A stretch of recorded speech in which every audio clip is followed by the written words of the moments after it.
नमस्कार सबाई निश्चय खूब भालो आछो। नतून एक भिडियोते सबाइके स्वागत। आज के तोमादेर संगे एक रेसिपि शेयर करछि, सेटा हलो तेलकई। खेते दुर्दान्त लागे गरम गरम भाते। चलो देखे नेওয়া যাক কি কি लागছে। কই মাছটা আমি ধুয়ে পরিষ্কার করে নিয়েছি। এবার এতে নুন আর দিচ্ছি হলুদ, এটা দিয়ে ভালোভাবে মেখে নেব।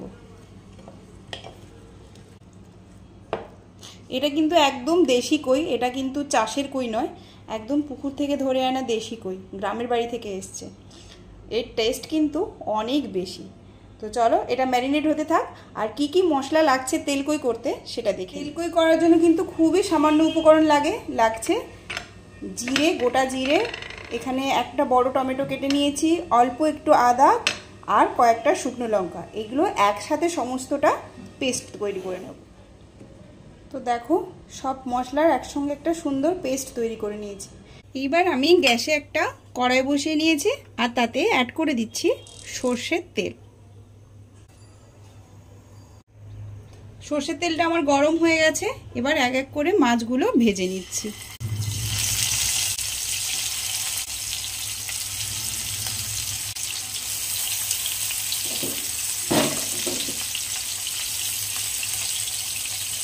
মাছগুলো এপিট ওপিট করে ভালো করে ভেজে নেব।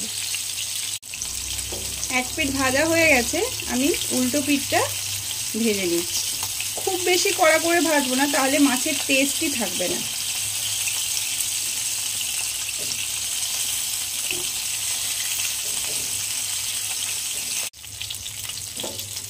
মাছ আমার ভালোভাবে ভাজা হয়ে গেছে। এবার আমি মাছগুলো তুলে নেব।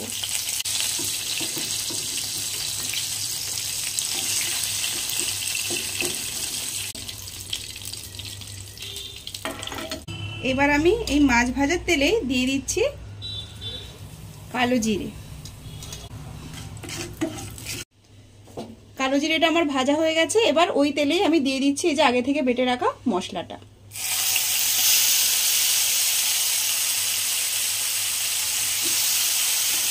এবার আমি এই মশলার ওপর দিয়ে দিচ্ছি স্বাদ মতো নুন, দিচ্ছি অল্প একটু হলুদের গুঁড়ো আর দিচ্ছি অল্প একটু মিষ্টি। এটা অপশনাল, তোমরা নাও দিতে পারো।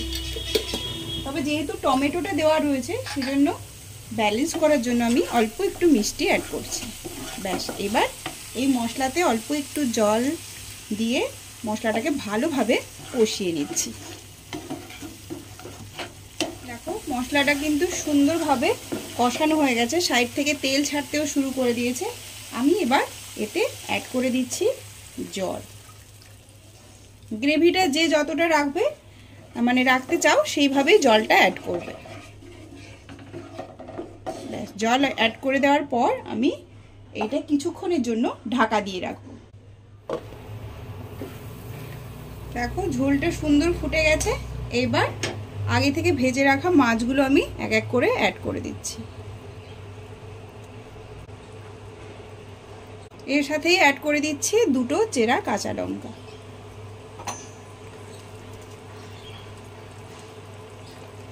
ব্যাস, এবার আমি 10 মিনিটের জন্য এটা ঢাকা দিয়ে লো ফ্লেম করে দিচ্ছি গ্যাসটাকে। 5 মিনিট হয়ে গেছে। আমি ঢাকাটা খুলে মাছগুলো উল্টে দিচ্ছি একবার।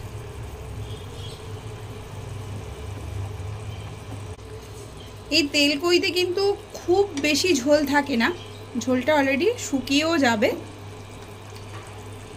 একটু গা মাখা মাখা ঝোল থাকে।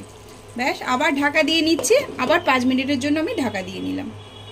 তো এপিড ওপিড সব মিলে মোটামুটি 10 মিনিট হয়ে গেছে। এইবার আমি ঢাকাটা খুলে দিচ্ছি। দেখো সুন্দর ঝোলটাও অনেকটা কমে এসছে।